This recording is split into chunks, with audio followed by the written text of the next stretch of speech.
నమస్తే. అన్నమాటను ఇజ్రాయెల్ ఎప్పుడు తప్పలేదు. ఖుమైనీ ఇప్పటికే అరక్షిత స్థావరానికి వెళ్ళిపోయేటట్టు తరుముతోంది ఆ దేశం. కొద్ది రోజుల్లో వినాల్సిన మాట వినక తప్పేటలేదు.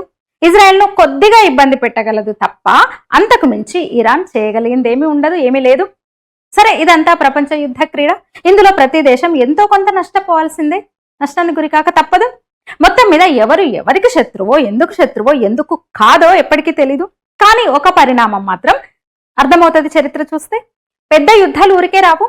పైపైకి ఏవో కారణాలు కనిపించినా ప్రకృతి నిర్ణయించిన అసలు కారణాలు వేరే ఉంటాయి. రెండో ప్రపంచ యుద్ధం తర్వాత క్రైస్తవం తన పూర్వ వైభవాన్ని కోల్పోయింది. ప్రపంచవ్యాప్తంగా బ్రిటన్, యూరోప్లు మతాన్ని అడ్డు పెట్టుకుని దోపిడీ చేసిందంతా మట్టి కొట్టుకొని పోయింది. ఒక్కొక్క దేశాన్ని వదులుకుంటూ రావాల్సి వచ్చింది. సెక్యులరిజాన్ని, ప్రజాస్వామ్యాన్ని నటించాల్సి వచ్చింది. ఆఫ్రికా, ఆసియాలో పెరిగిన క్రైస్తవం కూడా మ్యూజిక్కులు, గిమ్మిక్కుల ద్వారా మాత్రమే పెరిగింది. క్రైస్తవ మతాధికారులు నామమాత్రమైపోయారు. వేలాది చర్చిలు నమ్మేసుకున్నారు. ప్రభుత్వాలు క్రైస్తవ మత విషయాలకు దూరం జరగడంతో ప్రైవేటు సంస్థల మాఫియాలోకి క్రైస్తవ సంఘాలు వెళ్ళిపోయినాయి. అలా ప్రపంచం కొంచెం ఊపిరి తీసుకుందని చెప్పొచ్చు. అక్కడక్కడ అలజడుల సృష్టికి అమెరికా చర్చిని ఉపయోగించుకుంటున్నా, చర్చిలను వాడుకుంటున్నా అది పెద్దగా పనికి రాలేదు. ఈ మధ్య భారత్లో కూడా పాస్టర్లు, మతబోధకులు ప్రజల నుంచి డబ్బులు తీసుకోవడం కూడా అప్పటి పర్యవసానాల ఫలితమే అని చెప్పొచ్చు. టైం పట్టిందంతే. అయితే పుట్టుకతో వచ్చిన బుద్ధి పుడకలతో గాని పోదు కదా. ఆ పుడకలు పేర్చింది మాత్రం తనే సృష్టించిన ఇస్లాం. నయా భస్మాసురుడు తన నెత్తి మీద చేయి పెట్టుకోవడానికి మూడో ప్రపంచ యుద్ధం ద్వారా తహతహలాడుతున్నాడు. ఈ రాబోయే యుద్ధం ఇస్లాం వైభవ ప్రాభవాలను పూర్తి స్థాయిలో మాయం చేసేస్తుంది. సౌదీ సహా అరబ్ దేశాలు కరడుగట్టిన ఇస్లాంను ఎప్పుడో దూరం పెట్టేసినాయి. అవి కేవలం వాటి చమురు బావులు ఆర్థిక స్థితిని స్థిరపరచుకోవడం కోసం, ప్రపంచాన్ని భయపెట్టడం కోసమే మతాన్ని వాడుకుంటున్నాయి. అందుకోసమే ప్రపంచంలో ఉన్న తీవ్రవాదులకు, తీవ్రవాద సంస్థలకు ఆర్థిక సహాయ సహకారాలు అందిస్తూ వచ్చినాయి. ఒకసారి ఆ ప్రయోగం విఫలమైందని తెలిసాక ఖతర్ లాంటివి కూడా వాళ్ళని దూరం జరగడం మొదలుపెట్టినాయి. ఆ వ్యూహంలో భాగంగానే ఇరాక్ గోలను మెల్లగా వదిలించుకున్నాయి.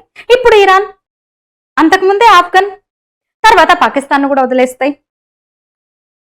ఎందుకంటే అరబ్ దేశాలకు ఎప్పుడో అమెరికా, ఇజ్రాయెల్తో దోస్తాను కుదిరింది. అరబ్ షేకులకు ముస్లిం దేశాల పేదవాళ్ళంటే అసహ్యం. అసలు వాళ్ళ లైఫ్ స్టైల్ వేరు పూర్తిగా. ఇప్పుడు ఈ యుద్ధంతో తీవ్ర ఛాందస ముస్లింలను వదుల్చుకునే పనిలో ధనిక ముస్లిం దేశాలు ఉన్నాయి. అంటే ఇప్పుడు రిచ్ ఒకటనమాట. మరి మనమేం చేయాలి? ఏం చేయక్కర్లేదు. ఫండ్ అందకపోతే క్రైస్తవం పరిస్థితి ఏమైందో అదే స్థితి వీళ్ళకి వచ్చేస్తుంది. ఆయిల్, ఆక్సిజన్ దొరికే స్థితి మరో 1-2 ఏళ్లలో వచ్చేస్తుంది. ఆ మతం చివరి పైపు చైనా కమ్యూనిస్టులు, వాళ్ళ భక్తులు వాళ్ళకి తెలియకుండానే లాగేస్తారు. కమ్యూనిస్టుల కన్ఫ్యూజన్ అంతా కూడా ఇస్లాంకి రుద్దేస్తారు. ఏ దేశానికి ఎందుకు మద్దతు ఇవ్వాలో, ఎందుకు వద్దో వీళ్ళకేమీ తెలీదు.